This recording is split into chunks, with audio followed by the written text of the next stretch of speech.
Okay. And it looks like we are live. Hey, everyone. So we're back at it again.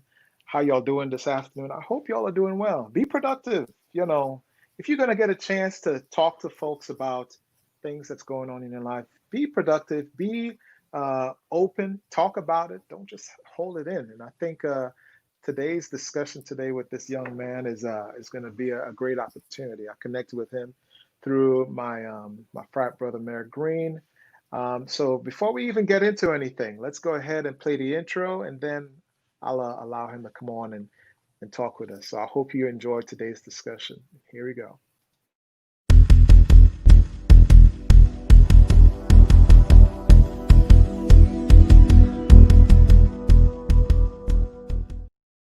And without further ado, let's go ahead and add him in. Mr. Earl Levingston, PhD. How you doing? I'm doing well. How are you? Man, I'm doing great. I'm doing great. I'm doing better than I deserve to do, man. It's been an interesting day. I had made some discoveries online of things that I didn't really expect. But hold on, let me move this camera a little bit. Of things I didn't really expect, but things are going to be okay. Things are going to be fine, right? You learn from mistakes and you persevere and you push through it, right? Absolutely, without question. I think that every person, online and even between me and you, has had to, persevere and overcome some hurdles in our lifetimes. So, well wishes with that, and to everyone that's with us tonight viewing. Absolutely. Hurdles are meant to be, some see hurdles as, it's a character building sort of asset. It's a thing to make that person stronger. Some people even see hurdles as the justification of, oh, I've got to work twice as hard in order to gain a certain respect and acknowledgement from those ultimately, in my mind, don't really matter. But before we even dive into any of that stuff as yet, I want to give you the opportunity to, come and just talk with us, tell us about yourself. I know you're a well-versed and an extrovert, which I welcome. So if you ever feel the need to, hey, Otis, ask me something here, just let me know. But, go ahead and share with us who you are. What's your background? What is your background? Where are you from? Well, I am proudly from the city of New Orleans. I was born and raised there. Went to high school. I'm a graduate of Warren Easton High School and a Hmm. 2018 inductee into their Hall of Fame. And after leaving high school, I joined the United States Army and I served one tour in Europe. And then I came back and did some reserve time and started, going to school and picking up, reconnecting with my educational side. And I began college. Hmm. I got to attend Exeter State University for a semester. I played in the band there. I was a member of the Sonic Boom of the South, Warren Thunder. So what's happening? Warren Thunder. I always got to give him a shout out. That's And what's up. then That's what's up. after that, I had to transfer to another university, and I ended up finishing my bachelor's degree from Bowie State University, which is another HBCU that's located in Bowie, Maryland. My degree was in history with a Mm. concentration in Pan African studies. From Okay. Wait, there, hold on. Before you even jump, you said Bowie State, right? Bowie State University in Maryland. I'm not going to just let you transition and talk about other degrees that you. How was that experience at Bowie State? Tell me about that. How was? Right now in the media, we currently see the new trend is, you have these pundits that are encouraging, people to send their children to HBCUs, but in many cases, a lot of them haven't attended HBCUs. There are some who have, like Stephen A. Smith and Shannon Sharp, so they can speak to that experience rather Hmm. than just attending a homecoming or an event surrounding the campus, but actually being in that community. It was the best thing that ever happened to me. So Mm. my education goes. That was my foundation, and that set me on my journey. And I can never forget that and those experiences I had there. Well, I Hmm. transferred to Bowie State, and to be perfectly honest, my academic record wasn't very good at the time. I'd Okay. gotten out of the military, and let's just say it took me a while to adjust to being a student. And once I got there, I met one of my mentors, a longtime mentor, Dr. Sammy Miller, and we had a conversation. I was just looking at the campus, trying to find a place to go, trying to find where I was going to fit. Hmm. And he looked at me. He said, "Son," He said, if you come here and follow my instruction and let me lead you, he said, you'll graduate in 2 years, guaranteed. Really? And I said, what? And he said, yes. And I listened to him. And he led me through the entire process in earning my degree. He also singled me out among other students as one of the students who were going to further my education, which meant a lot. Because what's funny is what I explain to my students a lot, especially about being a black male teacher and now a professor, is quite often in life, we have to see things to become it. If I had never seen black professors, maybe this is something I wouldn't have thought that I could ever attain. But I saw a very articulate and well-spoken and scholarly professor as my mentor early on. And once I saw that, that made me just further on my career path of giving back to those, instead of, if you're going to look down at somebody, you should be looking down with your hand out to pull them up.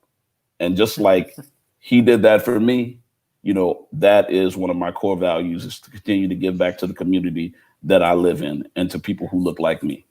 So you've already dropped a couple dimes already saying, seeing someone that looked like you, the embodiment of what you could possibly be, was a heck of a motivating thing personally. I will tell you this, that is something that was normal to me growing up. I saw my professors, my teachers, my education leaders, my politicians looking just like me growing up in the Caribbean. But moving to New York, it was a very different thing. So, I hear what you're saying, and I'm going to Yes. celebrate that point that you made. The next point that you made was, if you're going to be looking down on someone, figuratively and verbally, you should be having a handout to help that person up.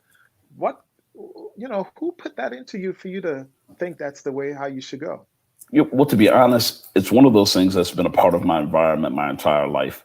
Hmm. Quite often, the little things that happen that become a part of our ethos, our belief system, we don't really pay attention to them, but they're there.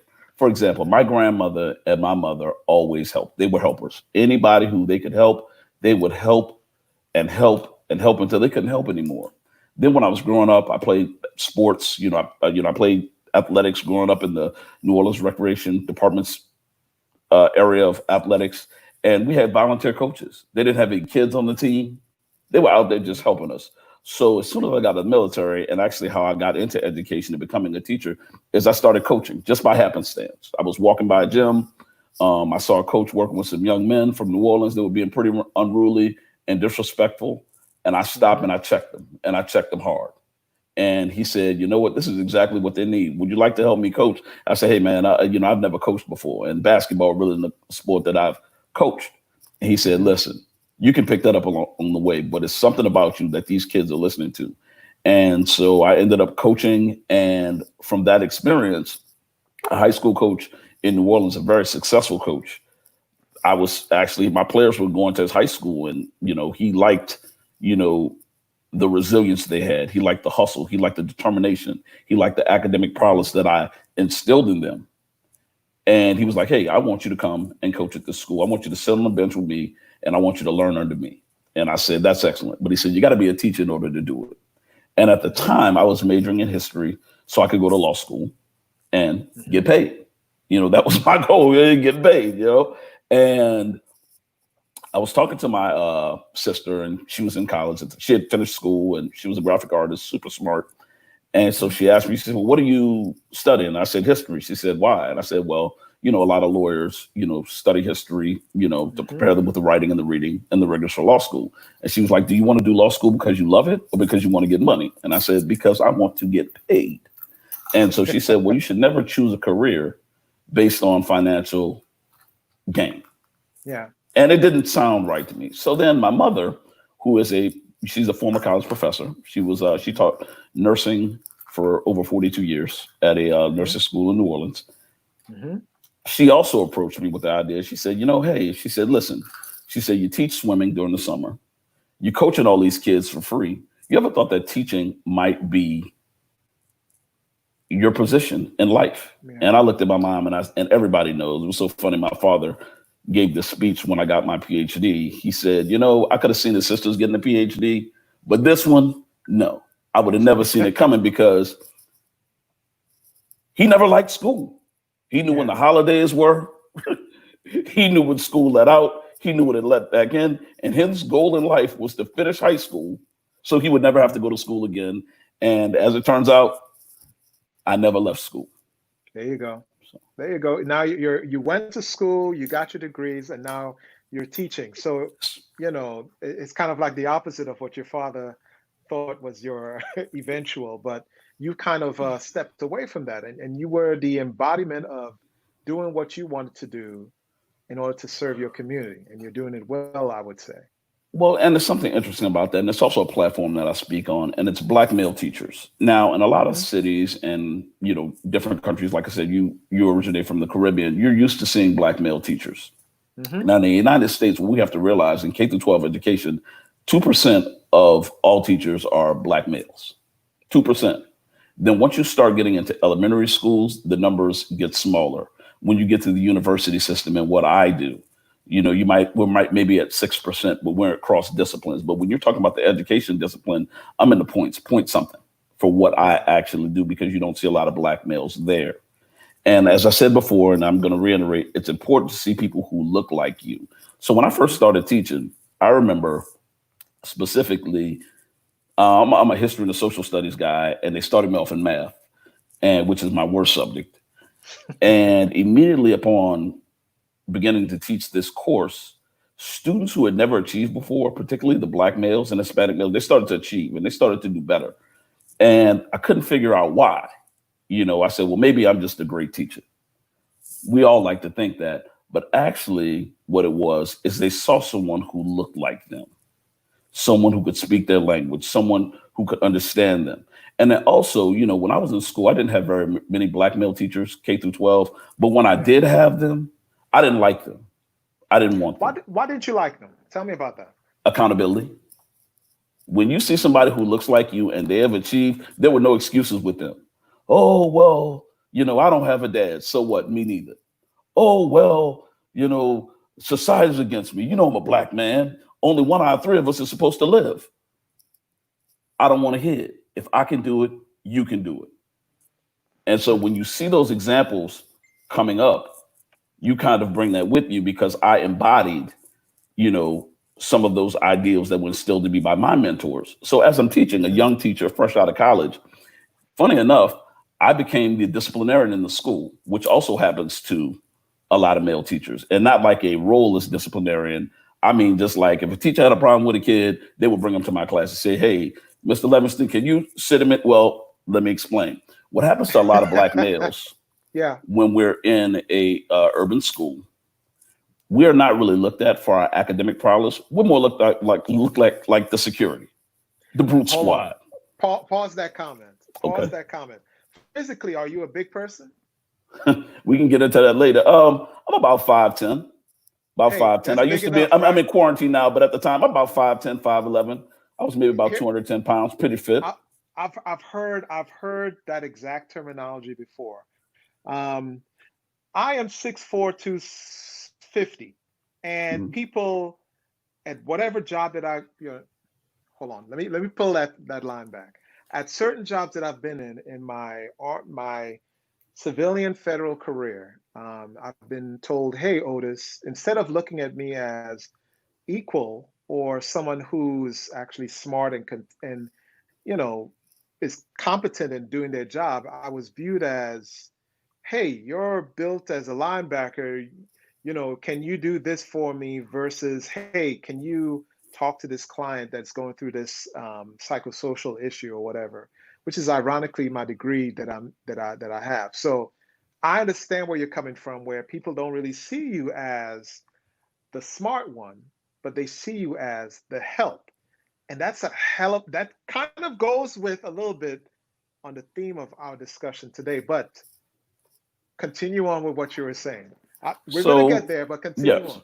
So I start teaching, and I'm coaching. I'm coaching AAU basketball, and I remember specifically we had a tournament, Hmm. and we had to leave school early, so all of the basketball players came to my classroom to meet me so we could leave. And they said, "Well, whose classroom are you in?" And I said, "I'm in my classroom." And they would say, "No, no, no, no, no. Whose classroom? Who you helping?" Because all of the Black male teachers there had been like auxiliary or assistant teachers. None of them had been K through 12 teachers. I said, "No, this is my classroom. I'm the math teacher." And they were all in shock. They said, "You're like a real teacher?" I said, "Yes, I'm a real teacher. That I'm a shock, real teacher." that shock in psychology, I think we call it cognitive dissonance. Like, oh, I got to adjust this preconceived notion what I think a teacher is. But I get what you're saying. So continue on. And so, I taught at this school and I mentored and worked with, young African American males and Hmm. young Hispanic males. And I worked there for about 3 years. And then I always believed that as classroom teachers, we should be strong in our content area. And so I Hmm. decided I wanted to go and get my master's in history. But before doing that, I had to, in order to get a master's in history, you have to be proficient orally and written and literally in another language. And so while I was teaching at this school, we had a large Hispanic population. And I remember quite often during parent conferences, the parents would come in and the student would end up translating what was going on. Exactly. So no telling, I didn't know what they were saying to the parent. They could have been saying, "Oh, he says I'm a wonderful student and I do well." And yeah, Hmm. so I didn't know. So I said, you know what? Picking up Spanish would help me in this field. Hmm. So I started traveling and I started visiting countries to see because I'm an experiential learner. I mean, there's book Spanish, and then there's real Spanish that you're speaking every day. And Hmm. so I decided to travel to some countries to see where I could possibly live for a year in order Hmm. to actually learn how to speak and comprehend and thrive, and also learn more about that culture and how I intersect racially with that culture. And so I traveled. I went to Panama. I went to the Dominican Republic. I went to Brazil. They didn't speak Spanish there. They spoke Portuguese. I thought they were similar, and I learned that they're not as similar as people think. Hmm. And I ended up selling on Mexico. And I met some guys who worked for the State Department, and they told me the three clearest forms of Spanish. The three places were in order. It was Costa Rica, Colombia, and Mexico. And so I ended up getting into a language immersion program at the University of Guadalajara. And I moved to Mexico for a year where I learned Spanish, learned how to Hmm. speak Spanish. So, Upon returning, I was admitted into a graduate program at the University of Texas at Arlington. And I began my master's coursework at that university. okay. So you had the opportunity now to experience, to become immersed into the Spanish language, with now is going to give you more options and avenues of your eventual professorship approach. So transition that now from, wait, hold on. Before we even go there, you mentioned two very, well, three very interesting nations. One, of course, is the Portuguese Brazil, but you mentioned Panama and you mentioned Dominican Republic, Mhm. two places where there is a large Black population where, Yes. I know of and I've heard and I've seen and I've experienced where the acknowledgement of being part Black is not really the thing to do. Right. Well, it was a couple things. So when I went to Panama, and this is one of the few places, and I love my Panamanian hermanas and hermanas, but when I went to Panama, it was one of the few places in the world that I actually experienced outright racism, just outright racism. What do you mean And by what that? What happened?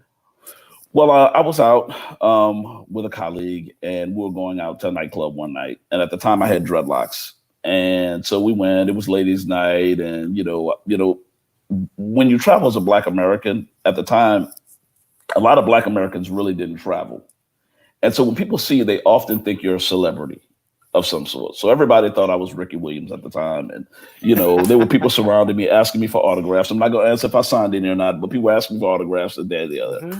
And when we went to go into this establishment, they let everybody in. They said everybody can come in except for him. And they were like, "Well, why can't he come in?" They said because of his hair. They said he has dreads. And so when I looked, they were letting other people in with dreads, who were fair skinned, but they wouldn't let me in. And the only reason I could say that they wouldn't let me in was because I was a darker skinned person. That's the only thing I could come up with. And then my colleague said, "Yeah, that probably was it." And the reason I would say Panama, and some other countries, typically where the United States has had a strong influence, sometimes adopt our ideologies on race in those countries. So So there were, The American adoption of race ideology into yes, these Spanish speaking countries hmm yes, was not necessarily for the positive. not for Interesting. the positive. No, and like I said, that was the only place. Now, when I was in the Dominican Republic, it was more colorism than actual racism.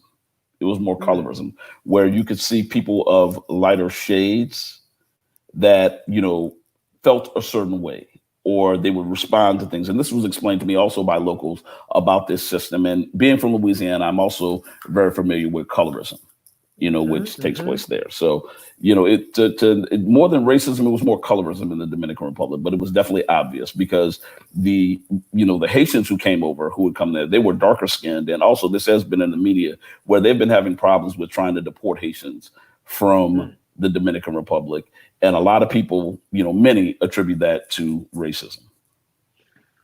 Okay, so you had now an experience where you were very aware of your racial makeup simply because of the outright, unfortunately, the outright racism that you may have experienced, but then also, you know, I would say as a man of color, you probably felt some kind of way as far as, man, is there a place that I can go that I can be respected no matter the color of my skin? But I see you smiling and laughing, but tell me, what do you think about now as far as, let's transition into racial awareness. Okay. How was that experience for you?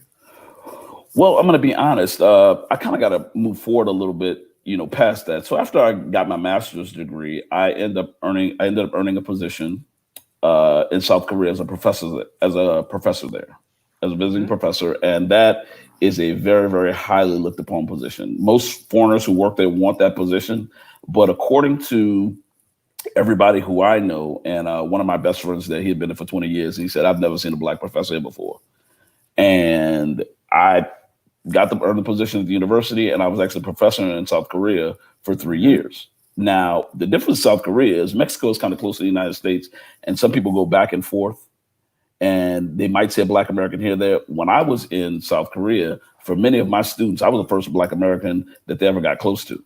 I Hmm. mean, literally, I could see people that literally wanted to touch me, to actually see what my skin felt like.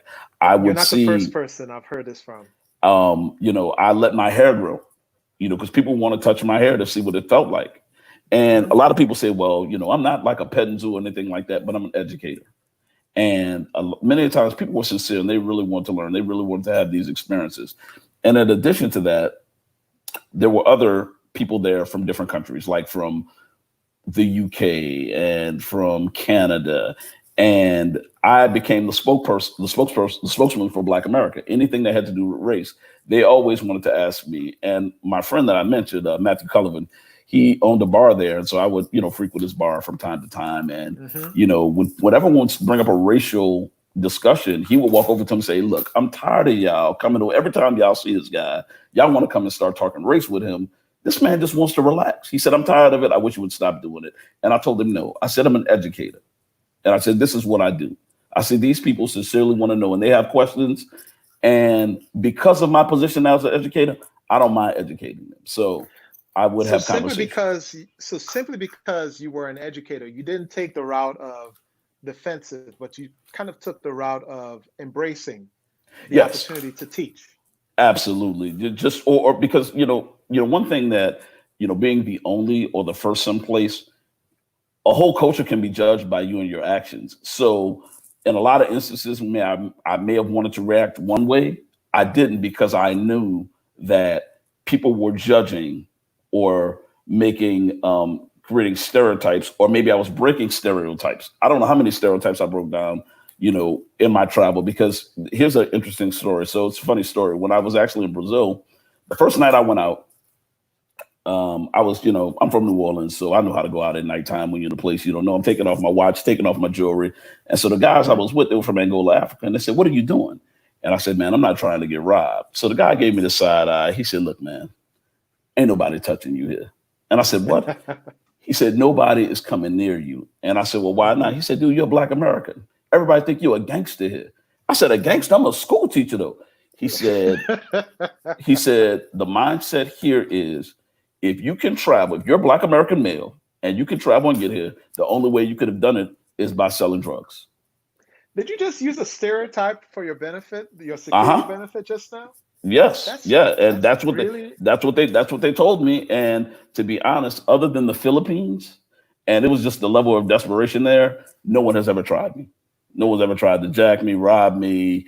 I've walked late at night by myself. I've traveled by myself, and the only place I had an issue was in the Philippines. you And I said you've think it was traveled. yes. Where have you traveled? How many countries and all of that?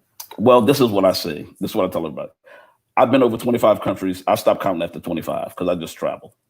I just stopped counting. But I've been over 25 countries. I've touched every continent except Antarctica and Australia. Very good. Very good. Hey, I'm digging what you're saying. I'm hearing that you've kind of gone contradictory to what normally people would do in that certain situation, but I'm still trying to learn what is this underlying motivational factor that you have that pushes you to embrace teaching, that pushes you to fight through the obvious racism that people are throwing your way. What broadened your mind as far as having that point of view? Um, in all my travels, just seeing people who are genuine and genuinely wanted to know, and also the outpouring. And I say this, and a lot of people, they don't like it when I say it. In the United States, we're taught that the United States is the best country in the world. And if it wasn't the best country, everybody wouldn't try to come here. Hmm. However, though, I beg to differ. I think the best country in the world is the best country for you. And I will tell you this, I've been treated better in every country that I've been to racially. I've been treated better than every country that I visited racially than I get treated here as a Black American male and an educator and a coach. The problems that we see that people have with the police and the interaction with the police, I've never had these interactions when I've been overseas, ever, not once. Do you have a favorite out of all these overseas? Do I have a what? Do you have a favorite? Well, this is what I always tell people. The last place that I went is normally my favorite place. Hmm. So actually, the last place I went, I think, was I did a Western Caribbean cruise, and I think the last place we went was Cozumel, Mexico. And so I always say that's my favorite, the last place. Okay. So I know you said a lot in your bio as far as you're a community servant. What Yes, does that mean? What does that mean? community coaching. I've been a volunteer coach on and off since 1994. Hmm. So I've coached basketball, baseball, football, swimming, soccer, and with the exception of 1 year, everything was on a volunteer basis. Hmm. And so we're working and mentoring these young men. You know, the thing that I'm most proud of is who they've become as adults now, because a number Hmm. of them have become basketball coaches, teachers, lawyers, but the record that I go by is I've never had anyone flunk off a team that I've coached. I've never had anybody fail off. Not one player has ever like not had the grades and been able to participate in athletics once, they decided to, play in a system that I was working. Not one student. And that's the thing I'm most proud of. And that's because it was something as an educator and as someone who, at times aspired to become a teacher when I was coaching, that was the one Hmm. thing that I took very, very seriously was And ensuring that they made sure that if you want to be a student athlete, student comes first every time with me. hmm, I would say, that's a reassuring thing. I was lucky enough that in high school I had a black male guidance counselor, but he was West Indian just like me. Mhm. And he reassured me that, hey, you will do the right thing. But then I come from a family of educators also. So I Mhm. agree with your earlier points where you're saying you need to have someone who looks like you as a reassuring kind of motivational mentor per se.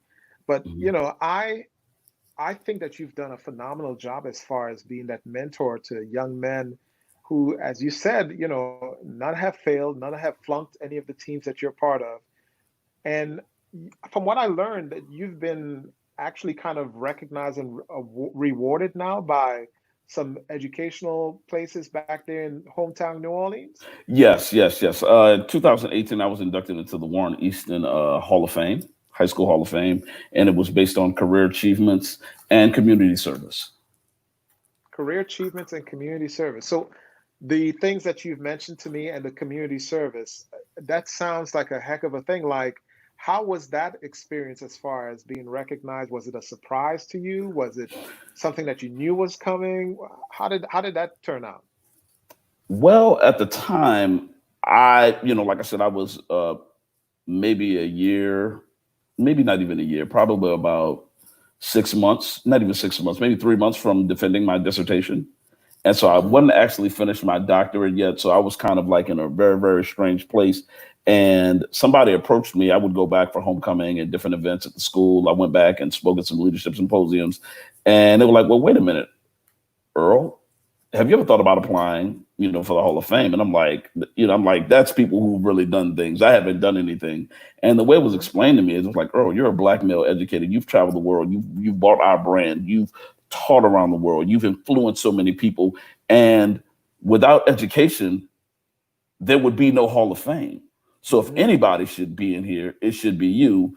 And they told me that, when they went through the decision process, it was a no brainer. Once they looked at, my CV and my resume, they said, this is no brainer. This guy is Hmm. what we're looking for. So Excellent. it's a very prestigious honor. And, I'm very, very thankful for that. I got you. And I think you are well deserved as far as the recognition that you receive. And I just want to give you a quick shout out for all that you've done. And I'm glad that Merrick connected us both. But the gist, the main subject of about what we like to talk about today, because you and I, we had an earlier discussion, and I Hmm. thought it was super interesting your point of view regarding racial awareness and implicit bias. When people think of certain terms as that, they have their understanding about what it is. But you have a different point of view regarding both of those terms, and then other terms that we use so normally in regular society. Why don't you talk to us about what that's all about? Well, once I got into the academy and started working on my PhD, race was something that I tried to stay away from. I'm like, I don't want to be that guy. I don't want to be the black guy that comes in and starts talking about black issues. But my wife, Dr. Brandy Levingston, she also has a PhD, and my one of my mentors, Kelly King, said, "Hey Earl, if you don't tell the story of your people, who else is going to tell it? If you don't Hmm. say anything, who's going to tell this story? Who's going to shed light on this if somebody who looks like you doesn't?" And these are the voices that people need to hear, people with the Hmm. experience. And so I went on this quest and on this journey. And along this journey, what I started noticing is these terms that are, just thrown out there, and they're like code word terms. Like right now, we hear the term diversity and equity, and then it's been shifted to implicit bias. And the problem that I have, and the reason I see these terms as being problematic, is because they're very, very broad, they're very, very general, right? Hmm. So when you say diversity and equity, what kind of diversity are you talking about? Are you talking about racial diversity? Or are you talking about gender diversity? Or are you talking about religious diversity? What are you Hmm. talking about? And the same kind of goes with implicit bias. We talk about implicit bias, we're talking about generalizations and stereotypes and basically almost microaggressions, things that people don't even know that they're doing. Hmm. And what happens is when you use that term and you're not specific and intentional on what you're talking about, typically what I've noticed is race is a topic that people like to stay away from because it's very controversial.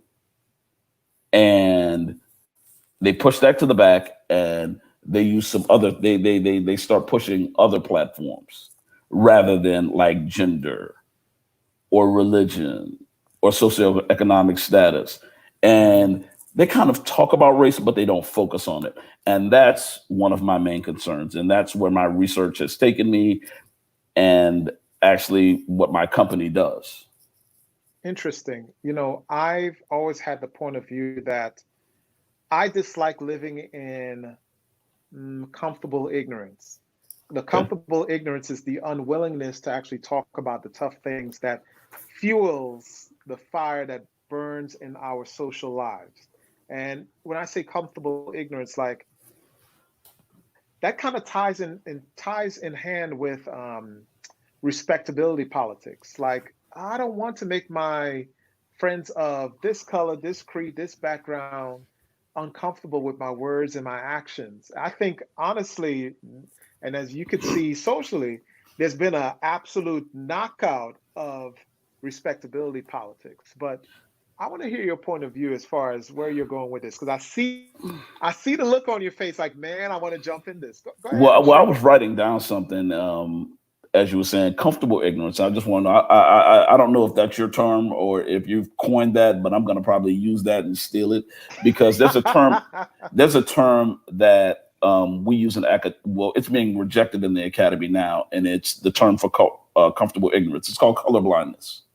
So when people talk about colorblindness and they use that term, and I used to hear it a lot in the classes in the court, oh, well, I'm colorblind, or people like to claim colorblindness. But what colorblindness does is it ignores your marginalization. Hmm. It makes people comfortable with Hmm. not having to answer questions, comfortable with being ignorant because all they have to say is, oh, well, I don't see color, I don't see race. Everybody's the same. Comfortable ignorance. When That's it. when that's not the case at all. Hmm. That's one of the first, because of the society we live in and the social construct of race, the way it is in the United States. When you walk into a place, that's going to be the first thing you notice Hmm. is Hmm. somebody's race. When you're identifying, when you're describing somebody just in comment, like, the black guy. Hmm. You Oh, don't the say the Asian guy, guy, but the you white don't guy. say the And guy we do it black. so naturally here Yeah. You don't that, say the guy black. You don't say the tall woman. You say the black woman. You say the white woman in order to give an actual color. And I had a discussion a couple days ago, and someone said to me, you know, eventually we want to eventually get to a diversity of ideas. And I said, yeah, that's great, but a diversity of ideas will only get to that point where color is actually welcomed and respected and acknowledged during the decision making process. yes, But I yes, don't want to go too far into that. Go ahead and continue, yes. sir.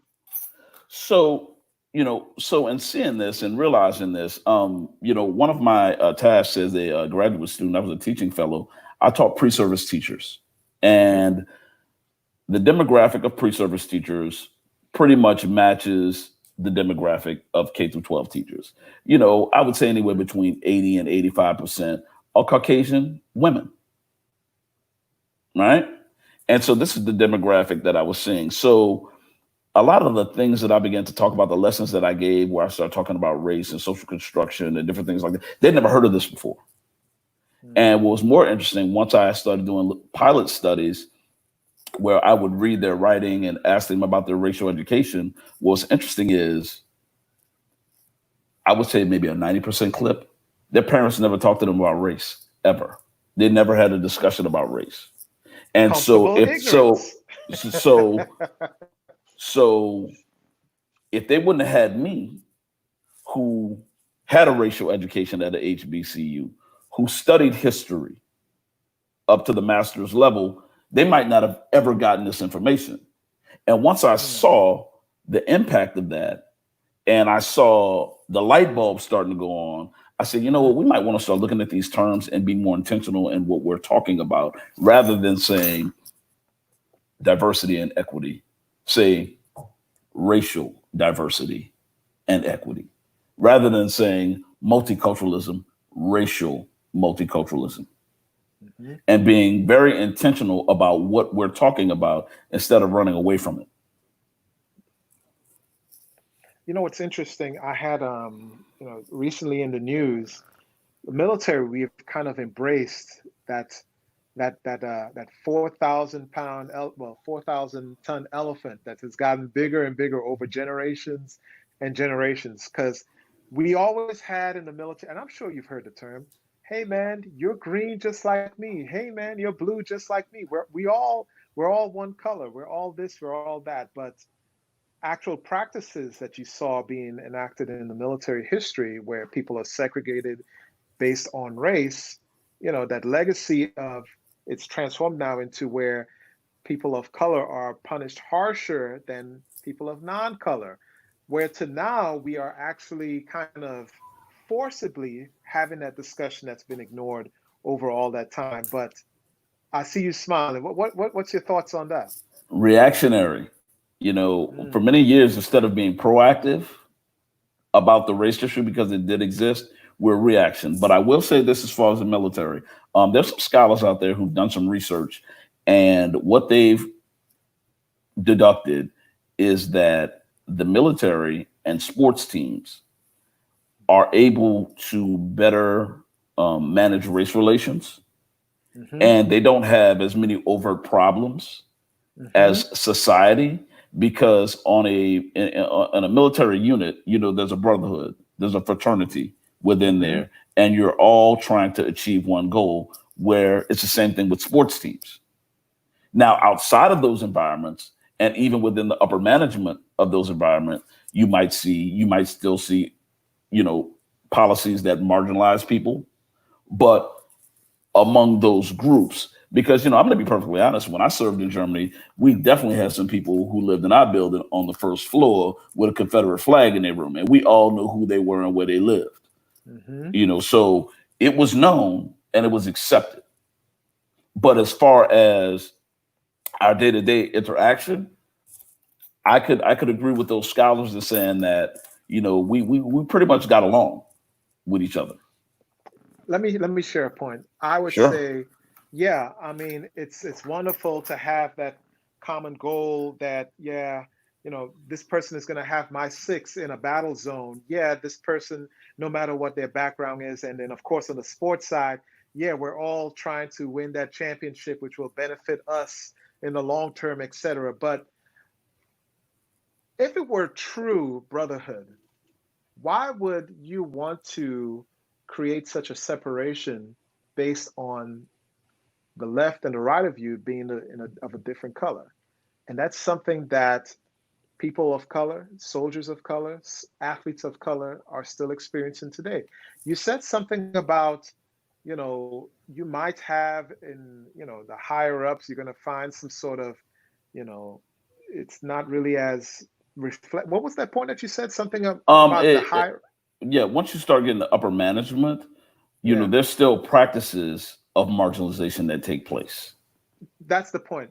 Practices of marginalization only take place when the upper management demographics are of one uniform color. And that is Yes. exactly what's going on right now with military leadership Hmm. and with sports management and leadership. Absolutely. There's only one black majority sports team owner, and there's one Indian majority sports team owner. That's the Hmm. guy from the Jaguars who owned the Jaguars, and then there's Michael Jordan.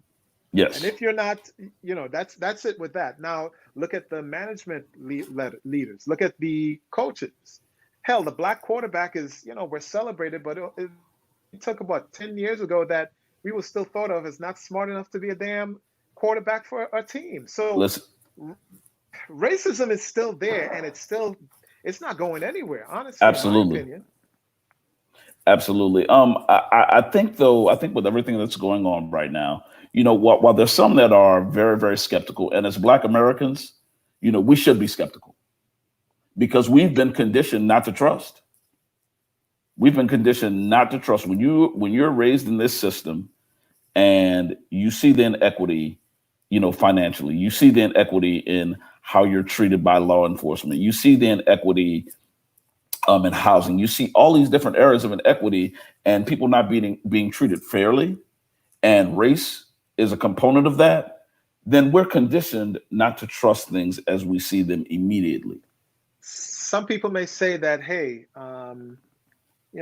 those are just outliers where people are not being treated right, where people are, being treated unfairly. That's outliers. We're all ultimately, if you get an education, you can break that sort of racial glass ceiling that a lot of, well, concrete ceiling that a lot of folks are experiencing. I mean, And some and people may say that.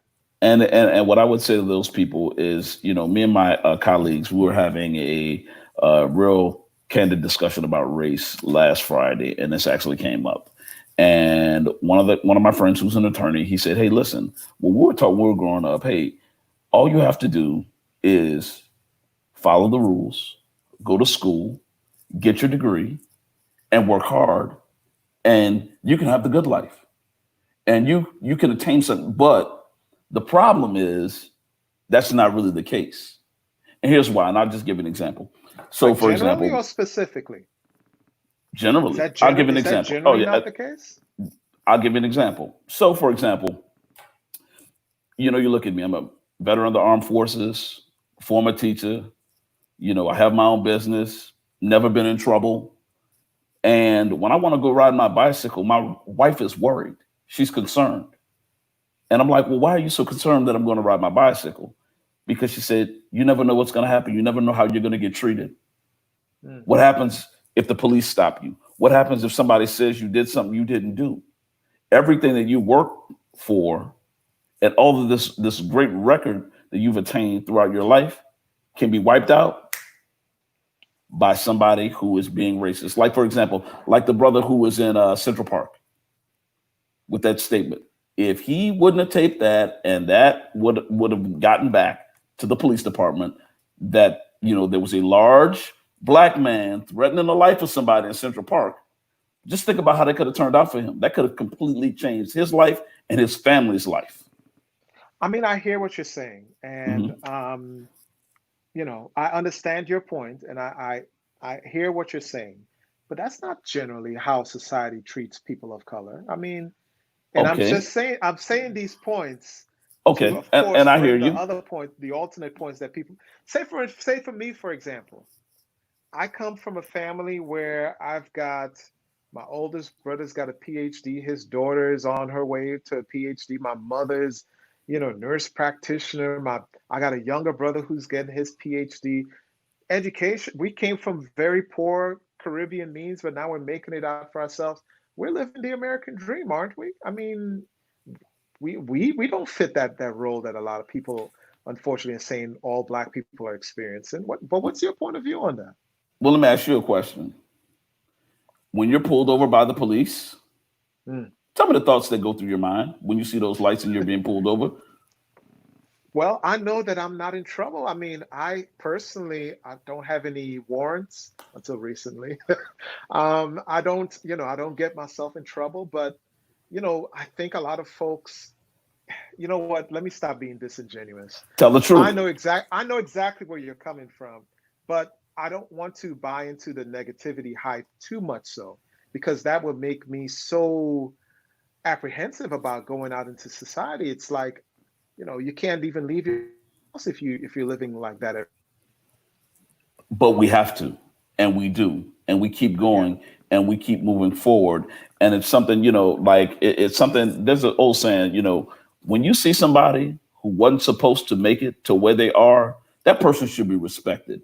And from the generation that we're from in the United States, I don't know if people remember the figures. It was one out of three black men were either going to be in prison or dead. One out of three. That's 33%. Mhm. And we made it out of there. We made it out of that condition to a point where, you know, if we catch an officer on the wrong day, all that can be thrown away, as we've been seeing this Recently. pattern. That's not a new pattern. I shouldn't say seeing, but seeing recordings of, because this Yeah. is not something new. This Yes. is Yes. something, Yes. like when you talk about Ice Cube, when you look at, NWA and you look at their song F the Police, right? When did this song come out? In the This was in the 90s '80s. or We're 80s. in Yeah. 80s. 2020, and the same thing is 80s. happening. And I think a lot of the outrage right now that we see from, especially from the younger generation. Now, this is completely anecdotal, and this is just my opinion, but I Mhm. think it's not what they're seeing. Now they're thinking about what they haven't seen. If we're seeing this now, how long has this been going on? What do we not know? I think this is Now, wonderful. now we have to question everything. Correct. S- there has been racist policies that has been enacted that has disenfranchised the black man and woman from the American dream. I will agree on that. Mhm. Unfortunately, you as an educator and a history teacher may need to possibly teach more people who don't necessarily look like you, just as you did with those 90% clientele, exactly just how historical factors have occurred that affects today's um, society as a whole. I've had two attorneys come on this interview stage before, and they spoke about how policies of, say, from redlining to public health policies has affected the Black health today. Yes. And it's something that not a lot of folks are comfortable talking with, but it's something that I'm absolutely comfortable talking with. I see directly how it affects you and me today. You know, you see the numbers, you know of the racial trauma that has happened, and it's still. But you know what? Sometimes I just kind of get worried and concerned because, yes, a lot of this is in the news right now, but I'm fearful that eventually the awareness will start falling off and people use, sort of like our loud voice right now to now come back with a counterpunch of, oh, we need to put you back into your place. I'm really fearful and concerned about that. Well, here's what I'm seeing, and like I said, this is not research based. This is my opinion and based on my education. Right now, what we're seeing, when we see people, like when you look at social media and you look at the ignorant comments that people make and what they're saying, this is Yeah. really what people believe, and they're resistant to these ideas. And the reason they're resistant is because it's pointing the finger.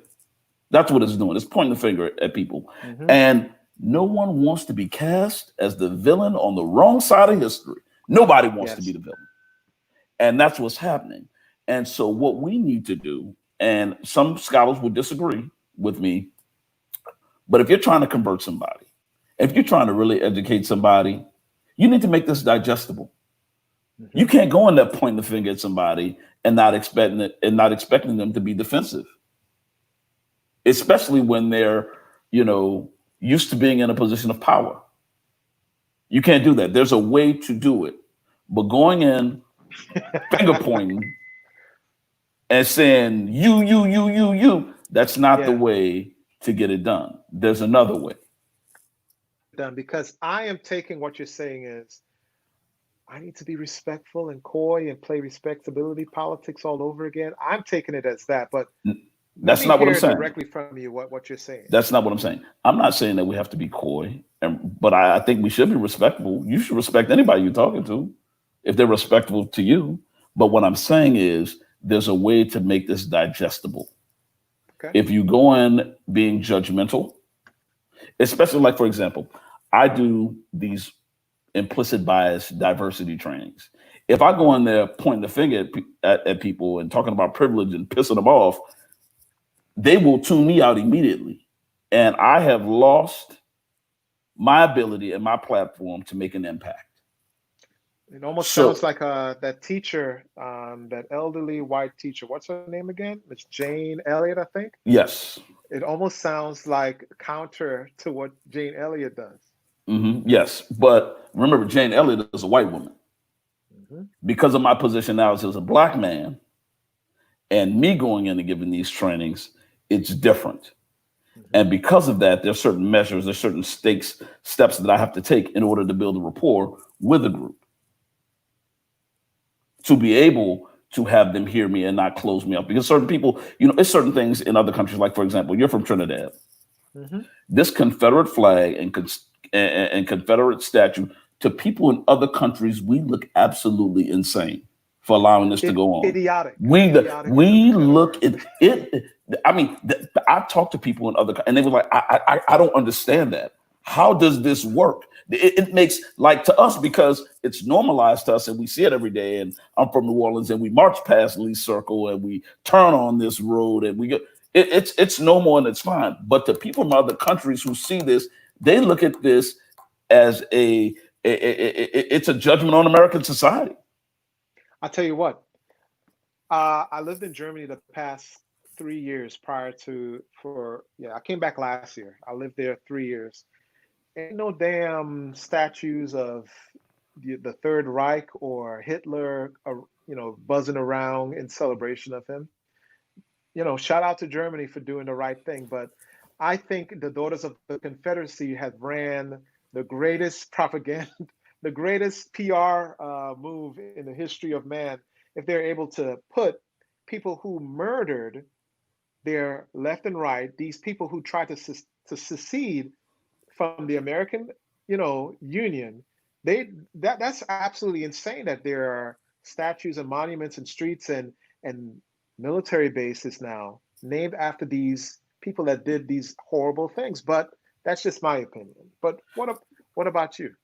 I mean, I totally agree with you. I've been talking about this for years and years and years. I've been talking about this, and being a historian, there's certain things that I notice. Like when I'm driving and I see a street called Cotton Gin Road, I'm like, now I wonder if the person who named this Cotton Gin Road named the street Cotton Gin Road. I wonder if these civic engineers and the decision maker understand that the cotton gin is something that prolonged slavery and Mhm. suffering for Black Americans that was developed by Eli Whitney. I wonder if they know that. I wonder, was that intentional? Or did they just like the name Cotton Gin Road? Nah, ain't no just liking the name. Ain't no Is it a way. warning? Is it a warning? Hey, there's a Cotton Gin Road. Don't live over here. So these are the things that I No. think about. Yes, these are things I think about when I see these different things. Like I always tell people, I talk to students and we've had these discussions. They say, well, there's so many other important things to think about, and there's so many other things that these resources and time and energy could be spent on rather than some statues. They're not bothering anybody, so just leave it there. And I'm like, it's not bothering you. It doesn't bother you, but So let every me time I ask. see it, it invokes emotion and feeling, Yeah, knowing that we live in a country that has raised up and cherished people who are traitors. Think about it. yeah, You don't correct. get a statue for losing the Super Bowl. You don't get a statue for losing a statue. When you get a statue, that is remembrance for doing something great. Mm. And I always ask, what greatness did these men do? They lost. They rebelled. They lost, Hmm. and they were defending white supremacy. Show me where the good is in that.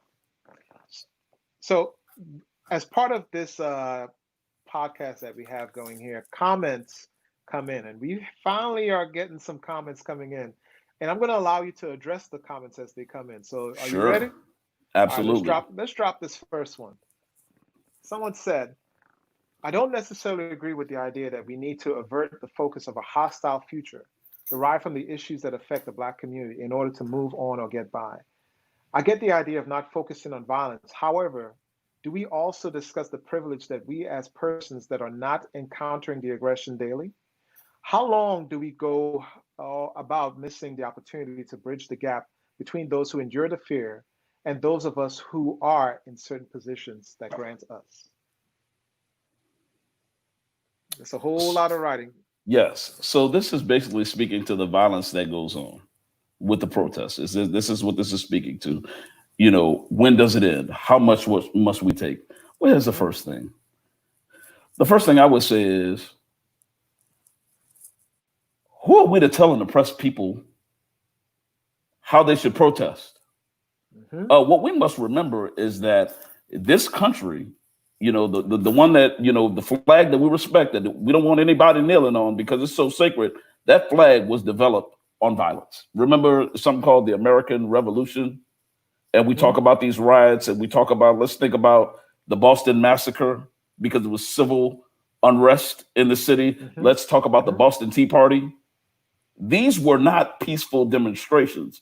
So my thing is, I I don't agree with the violence, but I'm not going to sit here and tell somebody how they should react to being mistreated and marginalized for over 400 years. I'm So not essentially, in a you moral understand. position to do that. I get it and I understand. Mhm. I understand that people are angry. And to me, it's not the answer, but I understand. I totally understand. So let me ask. I mean, we spoke about these different things, and we're kind of almost coming to a conclusion point. And I would absolutely love for you to come back on and let's continue on this discussion again, because I, I feel like lo- I I love feel it. like we're just kind of almost peeling away layers, but we haven't really hammered the point that we really wanted to hammer. But I will allow for you to come back on again. I would love that opportunity. But where do we go from here? I mean, we hear the points that you're saying. We understand the embracing the role of teaching and education and coaching those who are unaware. We understand being community leaders. We understand that people of color can take two roles in the moving forward. But where do you recommend we go from here as far as embracing allies and eventually getting to the point now we're trying to enact policy to create change? Well, Mr. Toussaint, I will take the words of one of my former professors, and I would say, if I had the answers, I wouldn't be talking to you right now. I would be somewhere. I would be somewhere else banking on this if I had the answers to our problems. Mhm. But what I can say is this: I think what we need to do. I'm a huge college football fan, and probably Mhm. my least favorite coach is Nick Saban. But he said something, and it kind of resonated with me in this situation. He said, "In God's infinite wisdom, He gave us two ears and one mouth," and that should tell us something. That maybe instead of talking so much, maybe we should listen rather than talking so much. Everything doesn't require a response. It's funny. That would be my take. I would say we need to listen, both sides. It's I say funny. both sides need to listen. It's funny and it's good that Nick Saban said those things. That yes, in God's infinite wisdom, He's given us two ears and one mouth. I understand to listen more than you talk, but God also gave us four limbs, Hmm. and it's to kick ass to the, in my opinion, for those who try to cause issues to you and those who Hmm. are unwilling to work with you. You kick racism's ass where it is right then and there, and you counter it. But that's just my opinion. I'm And, not a violent guy. I'm just a suggesting kind of guy. well, and and this is what we really need to start doing, and where I would begin is I would begin in education. I'll begin in K through 12 system, because Mm-hmm. in the United States, K through 12 is compulsory. Right? Mm-hmm. And if we start looking at our curriculums and we start looking at the people that's teaching, it's kind of like the same issue that I've seen when race is in, when race is in, when you see race or discussions of race in curriculums. What we see these real general ideas, and it really doesn't get Mm-hmm. into it. And not only do we just see the ideas, we see the impact of race, not actually what it is. When we're educating in the United States in K through 12 education, I challenge you. Start going through these curriculums, start looking at this Common Core and see where race comes up, and look at how limited and how broad these ideas are, and how, depending on who teaches the class, you can go any direction you want to go with this information. Mm-hmm. Depending on your knowledge, you can go any direction you want to go. So I would say that we start focusing on the K through 12 environment Mm-hmm. first. That means the teachers, the administration, the students, and the superintendents, where we start involving these discussions in the curriculum. Because, the biggest comment I get from my students, other than, Dr. Levingston, you keep it real with us, they were like, man, I wish I would have had this a lot sooner. I'm like a junior in college and I'm just getting this. I wish I would have Mm-hmm. had this a lot sooner. And this is not me speaking. This is the voice of those people out there protesting. Yeah. Because if you look at the age of these people protesting, that's the younger group. That's these Yeah. people that everybody's complaining about. These, Generation Z and millennial. That's what they're complaining about. If you look out there, it's some man buns and skinny jeans tearing things up right now, and they're not happy at Yep. all. And Yep. that group is the same group that's been telling me. They was like, "Hey, I wish I would have learned this sooner. I wish I would have heard about this sooner." So that's where I think we should begin. We should begin in K through 12 and kind of revolve around K through 12 to the university system to in service, and that brings it back to the family, It's because that's interesting where you initially, said think about it. Initially, where do we get our racial education? You get it from from home. home. Yep. Now think about this. Now there's a metric that says the more educated you are, the less propensity you have for racist behavior, right? Mm-hmm. But only 23% of all Americans have college degrees. So, Yeah. and we're not getting into K through 12. So think about where these families are getting their ideas of race about. If they don't discuss it, or when they do discuss it, or when the children do have a question, think about the answers that they're getting. I think if you truly want to have the answer to anything that really is going on, you got a cell phone that you could go and check out and learn. You've got legs on your feet that you can up and go. You've got planes, you've got trains, you've got people around. You can escape from your pod or of comfortable ignorance, and you could Hmm. explore and you can become immersed into different cultures. But Miss Dr. Livingston, I really appreciate our discussion today. And I'm going to say my parting words on, especially regarding the protests that's going on. I've heard the saying before, and I don't know where it came from, but the saying was, though the child who isn't embraced by his village burns that village in order to remain warm, or however the saying is, but it's close to that.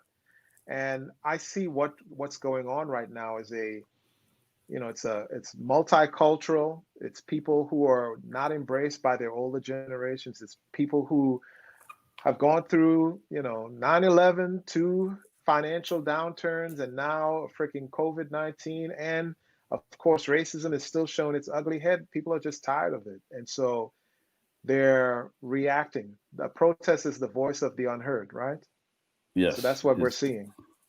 Yes. And before we go, I'd just like to go ahead and give my company a shout out. The name of my company is Instructure. That's IN-STRUCTURE.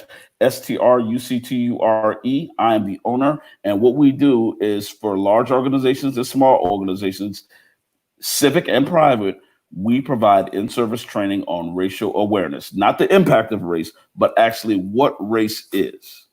Hmm. I'm going to say, hey, rejoin me in, especially in the comments that are coming up, because I've got a large army influencer that will be coming and discussing with me soon. So look out for that opportunity to come and chat and feed some questions to that person, well, those people when they show up. And I just got to say again, Dr. Livingston, I really appreciate the time that you took. I'm looking forward to a future discussion. I like this, Absolutely. but I So I want to can do be a something regular guest more. like they have on these Oh yeah, shows. definitely, Okay. definitely. I'm looking forward to it. The invitation is there. The open invitation is there for you. Whenever you want to have me, I'd be happy to be here to come out to help and educate. Too easy. But hang out in the broadcast room. Let's talk a little bit more. And let me go ahead and say bye to the folks. Okay. Alrighty. All right. Thank you, sir. So switching. Let me switch this. Switching now to the single screen. So I want to say, thank you to Dr. Livingston for coming and chatting with me today. It's been an absolute pleasure having this discussion with him. It's a necessary and needed discussion. Some of us are uncomfortable in these discussions. I think you need to have these discussions. Don't live in your comfortable ignorance because, you may choose, hey, I don't want to have these discussions in my home because, I don't have to worry about those things. Yeah, you're going to eventually have to worry about these things. There's strength in diversity. And if you plan on being a leader in this diverse world that we're in, you're going to have to know and you're going to have to embrace diversity and a diversity of ideas and not just embracing it as in, okay, share your idea, but actually enacting and working and using those ideas as well. Before I leave, I want to just say a quick shout out to some folks. Shout out to those that believed in my business with a wide aperture and, of course, Lee TV. What I'm recording on right now is a brand new camera that I did some fundraising on, and you guys have endorsed in my business. And as a debt to you, I plan on bringing better and continued production. I just want to say, last night I got caught off guard because I was chatting with my mentor, Colonel Ebony Calhoun. Shout out to you. Just thank you. And I put it out there where, hey, I was trying to raise some money for new, gear and everything like that. And I saw in the middle of the corner of my eye, right on the screen, I saw a donation of $100, and I was not expecting that. And I don't know if it was just the timing of everything and the emotions that I was going through, but I broke down like a little kid crying because it feels good to be embraced by my community. It felt good to be embraced by those who believe in me. And as I promise for myself to you, I plan on continuing what I'm doing, and I plan on bringing you the best that I can provide to you as far as my video production, moving forward. Photography, videography, etc. I plan on doing that, and I plan on embracing that. So I just want to say shout out to all of the supporters of my business, all of the positive folks. Heck, even the naysayers. Y'all are motivational too. So I really appreciate that as well. So just a shout out and a thankful to everyone who played a part as far as my business. We're going to move from where we're at now, and we're going to keep moving forward. So, as I always say in parting every single time, take care of yourself, take care of your family, take care of others. Bye now.